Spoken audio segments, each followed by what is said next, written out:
Good morning साथियों, स्वागत है आपका अपने YouTube channel Mithila teaching point में। साथियों, आज फिर से हम एक शिक्षण विधियां लेकर आए हैं जो आगमन विधि और निगमन विधि से रिलेटेड होगा।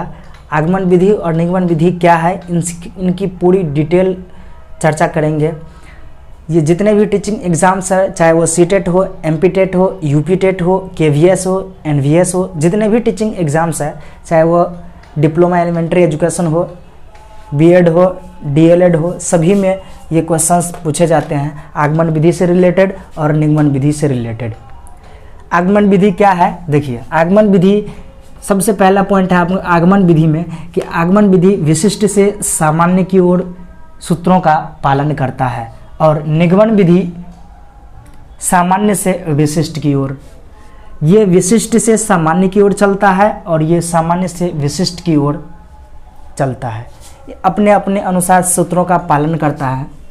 ये जो विशिष्ट से सामान्य की ओर है, विशिष्ट से सामान्य कहने का तात्पर्य हुआ कि इनमें बच्चों को जो समझाते हैं, बच्चों के बीच जो उदाहरण देते हैं तो ब्रॉड रूप में देते हैं, बड़े पैमाने पे देते हैं, एक विस्तारित रूप से देते हैं और विस्तारित रूप में उदाहरण देते हुए फिर उनको शॉर्ट रूप से समझाने की कोशिश करते हैं। वही हुआ विशिष्ट से सामान्य की ओर। और ये है सामान्य से विशिष्ट की ओर। सामान्य से विशिष्ट की ओर कहने का तात्पर्य हुआ कि बच्चों को छोटी छोटी बातों बतलाकर, छोटी छोटी घटनाएं बतलाकर, उदाहरण देकर और फिर विशिष्ट रूप एक बड़ी कहानी को या एक बड़ी कविता को या कोई स्टोरी को समझाने की कोशिश करते हैं। वही हुआ सामान्य से विशिष्ट की ओर। समझे? फिर इनका दूसरा पॉइंट हो जाए, छोटे बालकों के लिए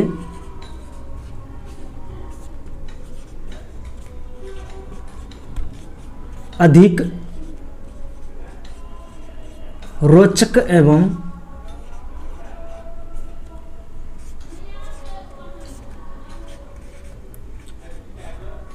उपयोगी है। ये छोटे आगमन विधि जो है ये छोटे बालकों के लिए उपयोगी है और ये निगमन विधि जो है बड़े बालकों के लिए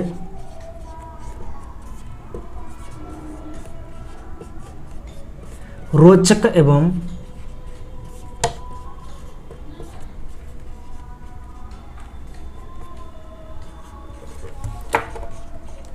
उपयोगी है। अब ये समझिए कि कैसे है ये छोटे बालकों के लिए, कि छोटे बालकों को आप नियम बतलाकर, नियमतः या सूत्र बतलाकर नहीं समझा सकते हैं। छोटे बालकों को हमेशा हम उदाहरण तौर पे समझाते हैं या उदाहरण के रूप में। क्या हुआ कि उदाहरण दे करके समझाते हैं, बच्चे को हमेशा उदाहरण देकर समझाते हैं। बच्चे उदाहरण से ही समझते हैं अधिक, लेकिन बड़े बच्चों को आप नियम से भी समझा सकते हैं, नियमतः वो समझ जाते हैं। तो ये किसके लिए उपयोगी है? आगमन विधि छोटे बच्चों के लिए उपयोगी है और निगमन विधि जो है यह बड़े बच्चों के लिए उपयोगी है। इनमें छात्र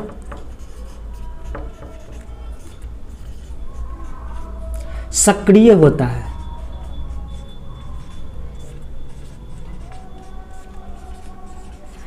सक्रिय कहने का तात्पर्य हुआ कि इनमें एक्टिव रहता है छात्र और उदाहरण को गौर से सुनता है, एक्टिव रह के, सक्रिय रह के खुद से भी करने की कोशिश करता है, खुद से भी उनको समझने की कोशिश करता है।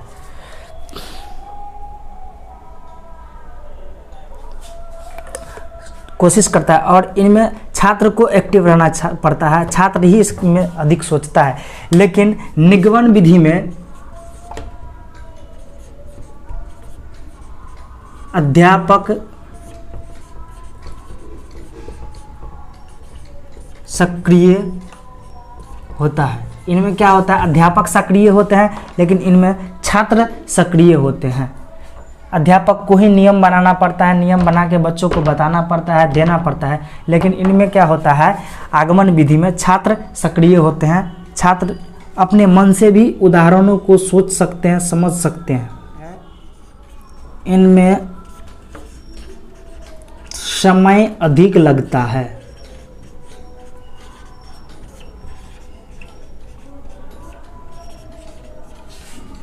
और इनमें क्या बन सकता है? इनमें समय की बचत होती है।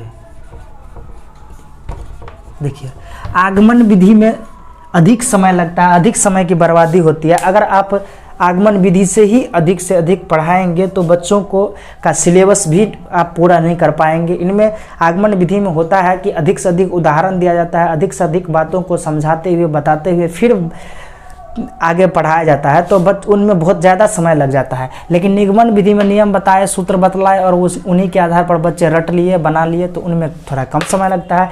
तो ये सिलेबस को पूरा करने में थोड़ा बाधा डालता है और इनसे सिलेबस समय समाप्त हो जाता है। तो हम केवल आगमन विधि का प्रयोग करके ही चाहेंगे सिलेबस पूरा कर ले या बच्चों को पढ़ा ले, ये संभव नहीं है। इनका भी कुछ ना कुछ हेल्प लेना पड़ेगा। तो इनका ये दोष है, समझ लीजिए कि ये समय ज़्यादा लेती है और यह समय कम लेता है। यह रटने पर बल देता है। आगमन विधि देखिए, आगमन विधि ये समझने पर बल देता है। क्या है? समझने पर बल देता है और ये रटने पर बल देता है। आगमन विधि हमेशा समझने पर बल देता है। इसमें हमेशा बच्चों को उदाहरण देकर ही समझाया जाता है, लेकिन इनमें रटने पर बल देता है। ये रटने के लिए बच्चों को बाध्य कर देता है निगमन विधि, इसलिए इनसे अच्छा समझा जाता है आगमन विधि का। इनमें बच्चे नियम का अनुसंधान से तात्पर्य है खोज। क्या है? खोज। बच्चा स्वयं करता है।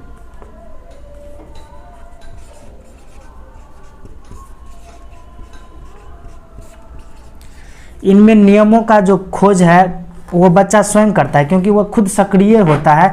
बच्चों के सामने उदाहरण दे दिया जाता है और उन उदाहरणों के आधार पर उनको अपने तरीका से नियम बनाकर उनको सोल्व करना होता है। कोई भी चीज़, कोई भी एग्जाम्पल, जैसे कोई सवाल सोल्व करवाना होता है तो बच्चों के सामने उदाहरण दे देते हैं और उन उदाहरणों के आधार पर बच्चों को कहते हैं कि उन क्वेश्चंस को खुद से सोल्व कीजिए। तो उनमें क्या होता है कि ये आगमन विधि में आ जाता है। आगमन विधि में ही इन तरह का बात होता है। लेकिन इनमें जो है नियमों का खोज कौन करता है? नियमों के लिए बालक दूसरों पर निर्भर होता है।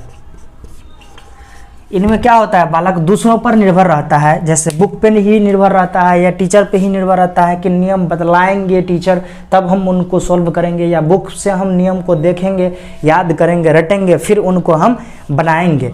लेकिन आगमन विधि में ऐसा नहीं होता है। इनमें बालक स्वयं सक्रिय होता है, स्वयं बनाता है, स्वयं खोज करता है और उन उदाहरणों के आधार पर ही स्वयं नियम बनाता है बालक। तो उदाहरणों के आधार पर स्वयं बालक नियम बनाता है। पूछा जा सकता है कौन सी विधि में? तो आगमन विधि में। और ये आपके आने वाले सीटेट एग्जाम्स के लिए बहुत ही इम्पोर्टेंट है ये रूल्स। इनको आप बहुत ही अच्छा से गौर कर लीजिएगा। आप चाहे तो इनका स्क्रीनशॉट ले सकते हैं। तो चलिए दोस्तों, आज के लिए लेते हैं विदा। फिर मिलते हैं नेक्स्ट वीडियो में नए कंटेंट के साथ। थैंक यू, धन्यवाद।